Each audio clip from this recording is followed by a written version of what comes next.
ராமநாதபுரம் மாவட்டம் முதுகுளத்தூரில் இயங்கி வரும் இந்த சந்தை அப்பகுதி மக்களிடையே பிரசித்தம். காரணம், வாரத்தில் ஒரு நாள் நடக்கும் இந்த சந்தைக்கு சுற்றிலும் உள்ள கிராமத்தைச் சேர்ந்த மக்கள் திரளாக கூடுகிறார்கள். 50 ஆண்டுகளாக மக்கள் வெள்ளத்துடன் காட்சி தரும் இந்த சந்தையில் காய்கறிகள், பழங்கள் என எல்லாம் குவித்து வைக்கப்பட்டிருக்கிறது.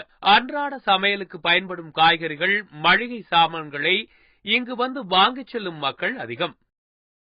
வாரந்தோறும் வியாழக்கிழமைகளில் நடக்கும் இந்த சந்தைக்கு முதல் நாளே ஆயத்த பணிகள் தொடங்கிவிடுகிறது.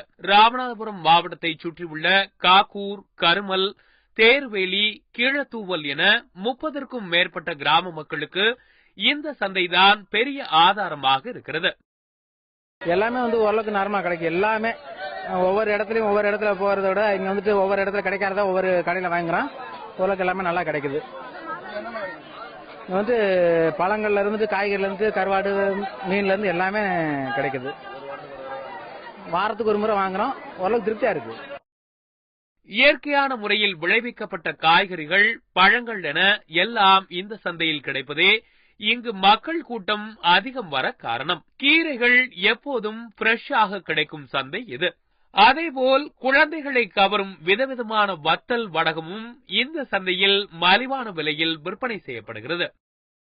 தக்காளி, கத்தரிக்காய், முருங்கைக்காய், வெண்டைக்காய், பீன்ஸ், கேரட் எல்லாம் அனைத்து காய்கறியும் கிடைக்கும். வேற கருவாடு கிடைக்கும். மற்றபடி காய்கறி, கருவாடு தான் இருக்கு. ஒரு வாரத்துக்கு தேவையானதை வாங்கிடுவோம் ஒரே நாள்ல.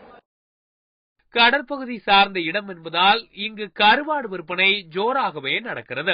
விதவிதமான கருவாடுகளும் அதிகம் விற்பனையாகும் சந்தை இது.